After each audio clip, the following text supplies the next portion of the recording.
Notre invité déjà debout vit au Cambodge, à Siem Reap, c'est dans le nord-ouest du pays, pas loin des temples d'Angkor. Bonjour Florian Bohème. Bonjour Mathilde Munoz. Vous avez fondé un cabinet de conseil spécialisé en hôtellerie et restauration. Est-ce que vous voyez enfin le bout du tunnel, la fin de la crise du Covid dans votre secteur ? Écoutez, j'espère. En tout cas, c'est vrai que le pays est rouvert maintenant depuis quelques semaines, quelques mois même, et c'est vrai qu'on commence à accueillir les premiers touristes. Donc, je pense qu'on voit le bout du tunnel. En tout cas, on regarde vraiment vers l'Europe plutôt que vers la Chine, puisque comme vous le savez, ils sont aussi en train de reconfiner en Chine. Donc, on espère que ça va pas trop s'étendre. Est-ce qu'il y a des restrictions ou des contraintes à respecter pour venir au Cambodge en ce moment ? Pas du tout, et j'invite d'ailleurs tous les auditeurs de France Inter et nos amis français à programmer leurs vacances cet été au Cambodge, puisque c'est le premier pays d'Asie du Sud-Est à avoir complètement rouvert ses frontières. Bien sûr, il faut être vacciné, mais c'est le cas comme dans la plupart des pays du monde. Et vous prenez un avion, vous arrivez au Cambodge, vous n'avez pas de quarantaine à l'arrivée, et simplement après le respect des mesures sanitaires classiques. Est-ce que le tourisme, c'est un secteur important pour l'économie du Cambodge ? Oui, c'est un secteur extrêmement important, en tout cas avant la crise. Et c'est vrai que la crise a probablement redéfini un certain nombre de choses, mais le Cambodge est un pays magnifique, à la fois avec la montagne, la mer, les temples d'Angkor, vous le précisiez, Siem Reap et la ville des temples d'Angkor. Nous sommes à quelques minutes à vélo seulement de ce site magnifique qui est une merveille du monde. Donc c'est un pays qui a de nombreux attraits touristiques et sur lequel il faut miser en tout cas pour les prochaines semaines avant que le tourisme de masse peut-être revienne complètement. Et avec votre cabinet, vous donnez des conseils à qui ? Qui est-ce qui vous sollicite ? Alors moi, je travaille principalement avec mes associés. Nous travaillons principalement pour des groupes locaux, justement.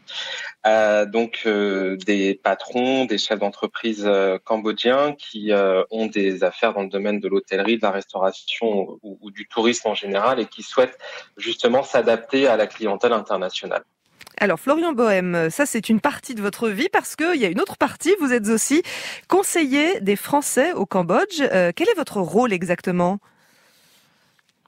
Oui, c'est en effet la deuxième partie de ma vie. J'ai un métier, à côté de ça, je suis engagé pour la communauté française. Conseiller des Français de l'étranger, le principe est assez simple. C'est l'équivalent, on va dire, d'un maire de village en France ou d'un conseiller municipal. Et nous accompagnons en fait les fonctionnaires de l'ambassade de France sur tout un tas de sujets, que ce soit les affaires sociales, les bourses scolaires, les affaires de sécurité. C'est pas le cas au Cambodge, on n'a pas de gros problèmes de sécurité. Et dans certains pays du monde, vous avez parfois des soucis de sécurité. Je pense à nos amis au Japon qui ont des tremblements de terre assez régulièrement. Et puis, on s'occupe finalement de représenter les Français auprès de ce qu'on appelle l'administration consulaire, c'est-à-dire les consulats. C'est l'équivalent d'une petite mairie dans chaque ambassade de France à l'étranger. Petite mairie, vous vous comparez à un maire, vous avez été élu pour ça, pour être conseiller des Français ? Oui, c'est tout à fait. Alors, je me compare à un maire. Je ne sais pas si le modèle est forcément exportable puisqu'on n'a pas de pouvoir de décision comme un maire en France peut l'avoir. On n'a pas de budget directement. Mais en effet, nous sommes élus au suffrage universel. Nous sommes 3 au Cambodge et c'est en fonction de la population. Il y a à peu près 5000 Français qui résident de manière permanente au Cambodge.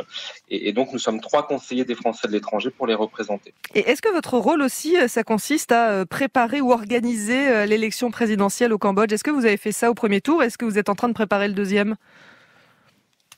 Alors, c'est une fonction qui est dévolue spécifiquement à l'étranger à l'administration, mais bien évidemment qu'on surveille ça de très près. Et pour ne rien vous cacher, juste avant de vous parler, j'ai une de nos compatriotes qui était dans la file d'attente au consulat de France et qui considérait que ça n'allait pas assez vite pour faire des procurations. Et donc, j'ai gentiment fait un petit message à la consul de France pour lui demander justement de faire en sorte que nos compatriotes soient le mieux accueillis possible. Le Cambodge, c'est un peu particulier parce que c'est à la fois un petit pays en termes de communauté française. Je vous disais à peu près 5000 personnes. C'est environ 3000 électeurs inscrits et donc c'est un seul bureau de vote unique. Ah oui. Ce bureau de vote, il est situé à Phnom Penh, la capitale. Et moi, par exemple, alors j'habite à Siem Reap, mais je travaille en fait dans les deux villes. Donc je travaille entre Phnom Penh et Siem Reap, mais c'est environ 5 heures par la route. Ah oui. faut avoir envie d'aller voter, effectivement, à 5 heures. C'est beaucoup. Merci beaucoup, Florian Bohème, de nous avoir présenté votre métier de cabinet de conseil spécialisé en hôtellerie-restauration et votre fonction également de conseiller des Français au Cambodge. Vous étiez notre invité déjà debout. France Inter.